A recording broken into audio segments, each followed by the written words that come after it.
오늘은 어린아이와 천국이라는 제목으로 함께 말씀을 생각해 보겠습니다. 보통 우리가 어린이 주일 이럴 때 이 본문 말씀을 많이 이야기합니다.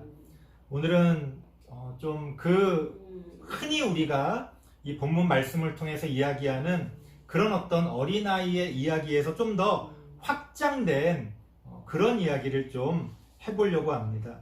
오늘 본문의 말씀은 아주 단순합니다. 예수님께서 사람들을 모아서 예배드리시고 이렇게 어떤 기도하시고 이렇게 하는데 아이들이 막 같이 오는 거예요. 제자들이 이제 아이들을 좀 꾸짖고 좀 저리 가라, 조용히 해라 하면서 그렇게 아마 아이들을 좀 혼낸 것 같아요. 그랬더니 그 모습을 보시고 예수님이 뭐라고 말씀하시느냐, 아이들을 그렇게 혼낼 수도 있고 꾸짖을 수도 있죠. 그걸 하지 말라는 게 아니라 그 모습을 보고 예수님이 이제 어떤 진리의 말씀을 그것을 비유해서 이렇게 말씀하시는 겁니다. 어린아이들을 용납하고 그들이 내게 오는 것을 금하지 말아라. 왜? 천국은 바로 이런 어린아이들의 것이다. 이러면서 사람들에게 그 어린아이들을 비유로 해서 어떤 천국의 진리의 말씀을 선포하십니다. 오늘은 이 어린아이의 개념을 좀 더 폭넓게 한번 생각해 보자는 거예요. 사회적으로 어린아이가 있을 수 있어요. 그게 무슨 얘기냐면 우리 사회에는 어린아이처럼 예수님 당시의 어린아이처럼 여러 가지 면에서 부족하고 약한 그런 사람들이 존재한다는 거예요.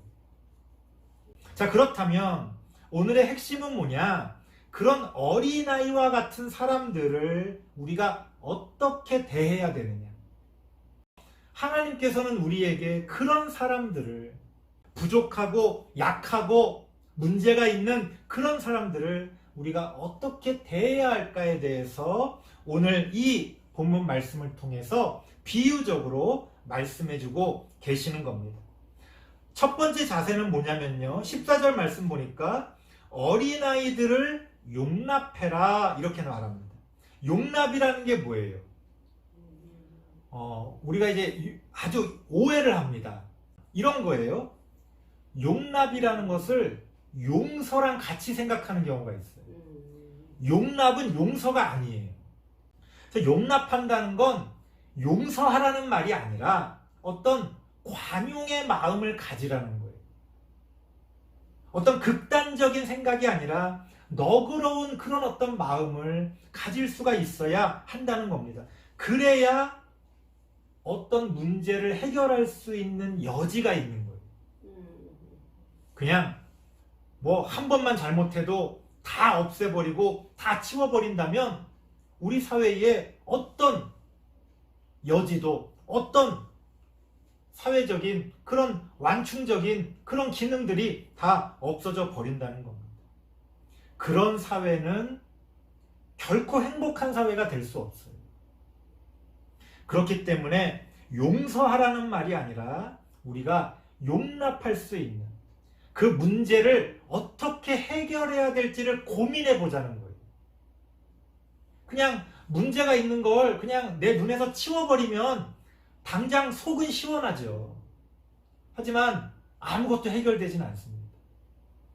그 문제를 가지고 그렇다면 잘못한 사람은 벌을 받고 어떤 공평하게 우리가 해야 될 것들은 해야 됩니다. 하지만 그 문제에 대해서 그렇다면 왜 이런 문제가 벌어졌고 이 문제를 우리가 어떻게 해결하고 앞으로 또 이런 일들이 벌어지지 않기 위해서는 우리가 어떻게 해야 될지를 그렇게 함께 생각할 수 있는 마음의 여지가 있어야 된다는 거예요.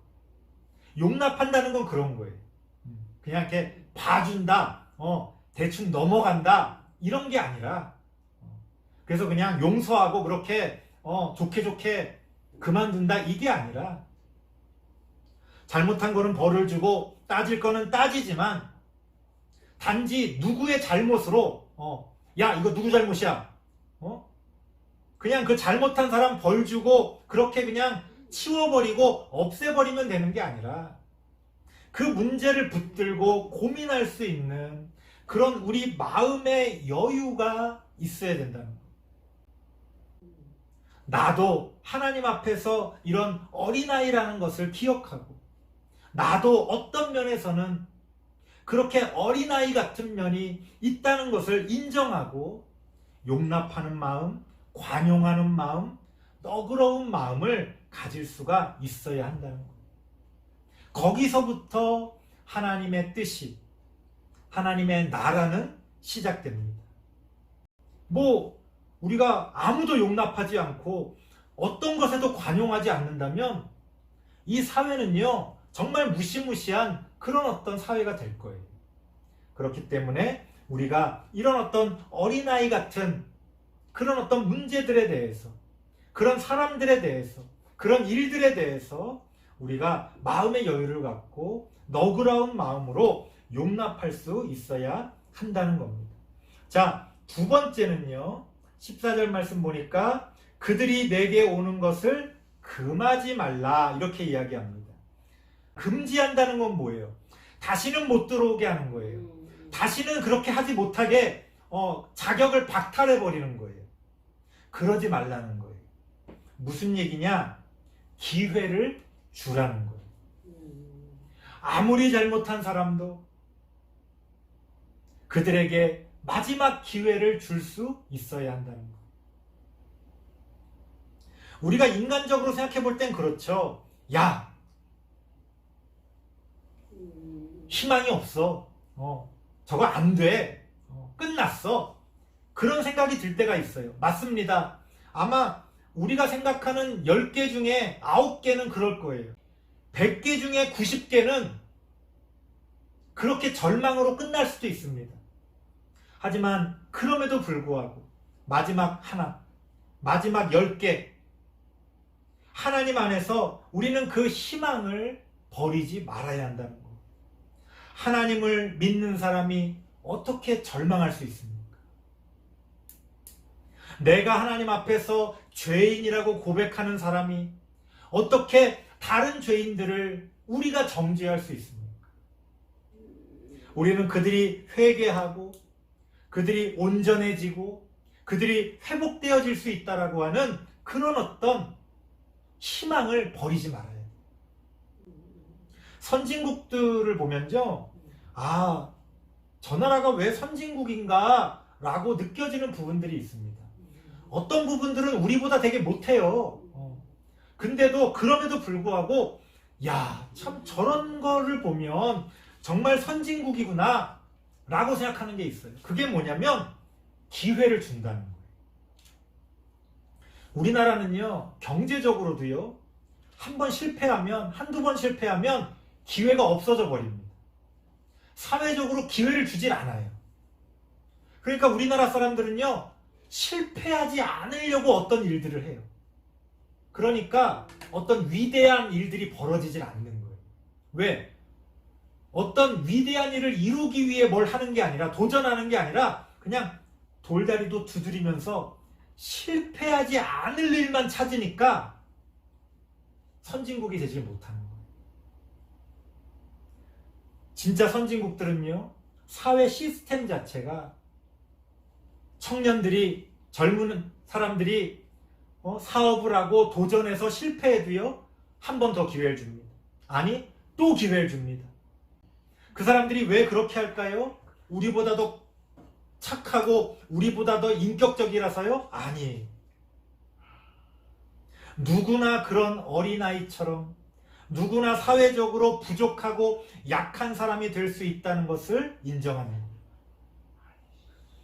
그래서요, 선진국으로 갈수록 예를 들어서 장애인들에 대해서도 훨씬 더 관대하고 많은 기회를 주는 겁니다. 우리나라는 어떻습니까? 우리나라는요, 우리가 살아가면서 장애인들을 볼 기회가 많지 않아요. 간혹 뉴스에서 막 장애인들이 막 시위하는 그런 장면들만 보지, 우리의 일상에서 장애인들을 볼 수 있는 기회가 많지 않습니다. 왜 그럴까요? 우리가 그들을 치워버리기 때문에 그래요.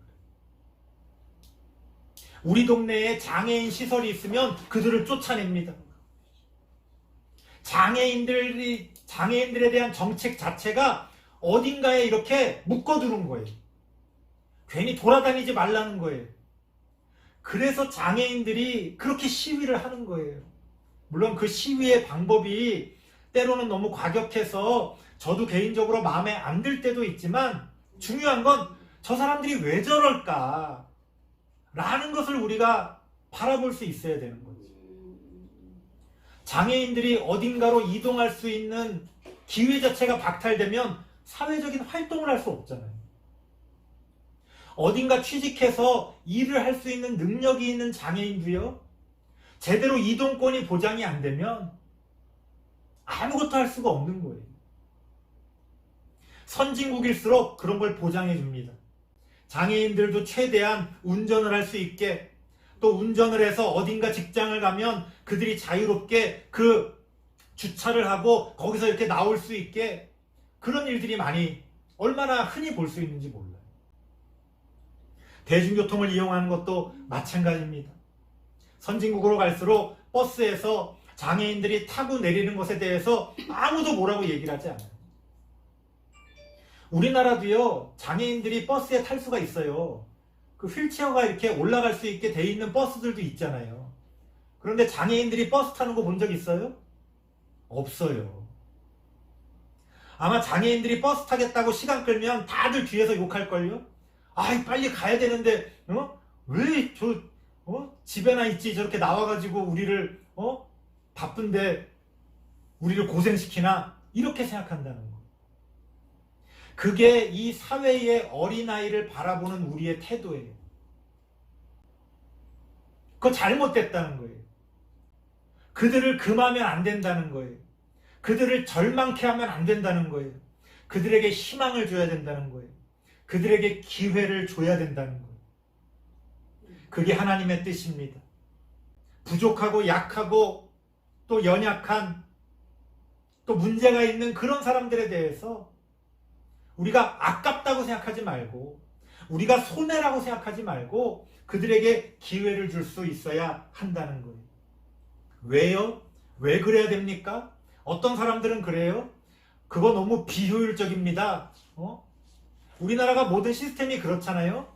우리나라는 운동도 엘리트 체육이라고 그러잖아요. 잘하는 사람들만 데리고, 잘하는 몇 명만 데리고 나가서 금메달 따오는 거예요. 선진국들은 어때요? 직장 생활하면서 취미로 그 운동을 한 사람들이 올림픽에 나와가지고 금메달에 도전합니다. 동메달만 따도요, 얼마나 기뻐하는지 몰라요. 우리는 최근에 많이 달라지긴 했습니다만은 1등 아니면은 인정해주질 않잖아요. 그 순위에 들지 못하면은 우리는 외면하는 그런 모습을 보게 됩니다. 그러면 안 된다는 거예요. 왜 우리가 그들에게 기회를 줘야 합니까? 왜 우리가 그들을 용납하고 너그러운 마음을 가져야 합니까? 오늘 설교의 핵심이라고 할 수 있는데요. 14절 말씀 보니까 천국이 이런 사람의 것이다 라고 성경이 말합니다. 이거를 문자 그대로 해석하면 천국이 그런 어린아이 같은 사람들의 것이다 라고 이해할 수도 있어요. 근데 가만히 생각해 보면 단지 연약하고 부족하고 문제가 많으면 그럼 천국 간다는 말이에요? 말이 안 되잖아요. 여기서 말하는 이 의미는 이런 겁니다. 천국이 그 어린아이 같은 사람들의 소유라는 것이 아니라, 우리가 오늘 성경에서 하나님이 말씀하시는 것처럼 그 어린아이들을 용납하고 그들이 하나님 앞에 나아오는 것을 금하지 않아야 그런 천국이 이루어진다는 거예요. 우리가 그 어린아이들 같은 사람들에 대해서 어떻게 대하냐에 따라 천국이 이루어진다는 거예요. 여러분, 천국이 따로 있는 게 아닙니다. 천국이 하늘에서 뚝 떨어지는 게 아니에요. 천국은 우리가 만들어가는 거예요. 우리가 어떤 생각으로 어떤 삶을 살아가느냐에 따라서 이 땅에 하나님의 나라가 이루어집니다. 생각해 보세요. 누군가가 약하다고 해서, 누군가가 쓸모없다고 해서 그냥 버리고 우리 눈에 안 보이게 치워버리는 사회가 천국입니까? 지옥입니까? 힘이 없다고 해서 그렇게 그냥 그들의 인권을 묵살하고 무시하는 사회가 천국입니까? 지옥입니까? 생각해 보세요. 나고자를 버리는 군대가 강한 군대입니까? 약한 군대입니까? 저도 군대에서 행군하고 훈련할 때 뭐 그런 생각이 들 때가 있어요. 막 약한 사람들은 다 낙오하거든요. 다 포기하고 그냥 나 버리고 가세요. 다들 그래요. 나는 못하겠다는 거예요. 그러면 부대장이 이야기를 합니다. 낙오자는 없다. 서로 어깨 동무하고 그 짐 들어주고 끝까지 가는 거예요.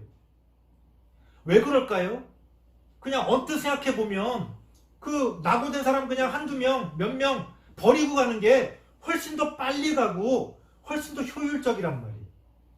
그런데 왜 낙오자를 그렇게 챙깁니까? 그건 사람들의 마음 때문에 그래요. 생각해보세요. 나도 낙오되면 버림받겠구나 라고 생각하면 전쟁 났을 때 누가 열심히 싸울까요? 아무도 열심히 안 싸울 거예요. 다 도망갈 겁니다. 전에 제가 그런 비유 들었죠? 라이언 일병 구하기 이런 영화? 한 명 구하겠다고 여러 명이 가가지고 죽으면 그 한 명 안 구하는 게 나은 거 아닌가? 그런데 왜 미국이 그런 영화를 만듭니까? 내가 너희 한 사람이라도 다 책임져 주겠다. 그 나라에 충성하라는 거예요. 다 이유가 있어요. 여러분, 이 세상이 그렇게 효율적으로 그렇게 그냥 더하기 빼기로 돌아가는 것 같지만 사람은요 기계가 아니에요. 사람은요 생각이 있고 마음이 있습니다. 왜 우리가 어린아이처럼 약한 사람을 돌봐야 됩니까? 우리도 그런 어린아이가 될 것이기 때문에 그래요. 그렇게 우리가 이 사회에서 약하고 힘없고 그렇게 문제가 있는 사람을 돌봐줄 때 이 사회가 천국이 되어 간다는 거예요. 낙오되고 힘없고 쓸모없는 사람은 다 버림받는 사회라면 그 사회는 아마도 그 자체로 지옥일 겁니다. 아무도 버림받지 않기 위해 살아가는 그 사회가 정상적인 사회입니까? 우리 가정을 생각해 보세요. 아이들이, 가족들이 버림받지 않기 위해 그렇게 살아간다면 그 가정이 온전한 가정입니까? 말이 안 되는 거죠. 하나님께서는 분명하게 말씀하십니다. 신앙적으로, 사회적으로 부족하고 약하고 문제가 있는 사람들, 우리가 그들을 용납하고 너그러운 마음으로 그들에게 기회를 줄 때 하나님의 나라는 이루어진다는 거예요. 그게 아까 말씀드린 것처럼 그게 선진국 아니에요? 우리가 선진국으로 나아가려면, 우리가 하나님의 나라를 이루어 가려면 그렇게 좀 내가 손해보는 것 같고 조금 내가 여러 가지로 기다려줘야 되고 또 신경 써줘야 되니까 힘들지만 그런 어떤 마음의 여유를 갖고 함께 갈 줄 아는 그러한 태도가 바로 천국을 이루어가는 태도라는 겁니다. 설교를 마치겠습니다. 천국은 어디에 있습니까? 그냥 우리가 기도하면서 예수님 오시기를 기다리면 어딘가 천국이 뚝 하고 하늘에서 떨어집니까? 아니라는 거예요. 우리가 예수님을 믿는 믿음으로 또 하나님의 말씀을 따라 우리가 우리의 삶의 자리에서 묵묵히 하나님의 말씀을 행하고 이루어갈 때 하나님의 나라는 우리 가운데 어느 순간 생겨나고 우리가 그 천국을 살아갈 수가 있게 됩니다. 그런 천국을 만들고 살아가는 우리 성도님들 되시기를 바랍니다. 기도하겠습니다.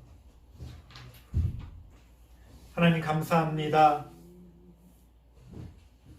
천국은 누구의 것입니까?